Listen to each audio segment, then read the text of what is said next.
is Mike Maloney, and Mike is my gold expert. And the reason gold is so important, gold and silver, is because gold and silver is God's money. It's money made by God. And then in 1971, the U.S. government, under President Nixon, took God's money and turned it into man-made money. Never in the history of the world, this is the thing, never in the history of the world has this ever happened. In 1971, the U.S. and Nixon convinced the entire world to replace gold and silver with paper money. This stuff. Cash is trash. So the reason we have so much volatility in the world today is historically, since the time of the Romans and the Greeks and the French and the English and the Germans, every time they have taken God's money, like silver here, and replaced it with man-made money, there's been economic volatility.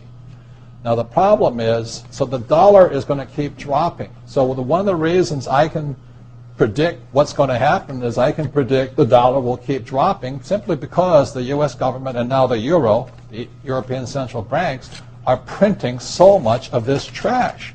So you'll see gold going up in price, oil going up in price, real estate going up in price, because this is trash. So that's what happened in 1971, has happened throughout history. And the reason this current election doesn't make any difference is the only person they can put this back in place is a strong, charismatic leader. People like Julius Caesar, Napoleon. That's why they were such great leaders, was they actually replaced this with this.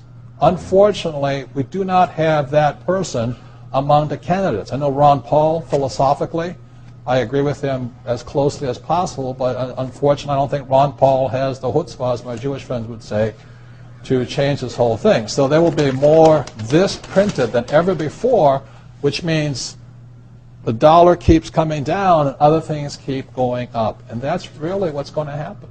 It's predictable. And eventually this will go to its true worth, zero. So all of you savers out there and people trying to save this trash, you're going to lose big time. With that, Mike Maloney.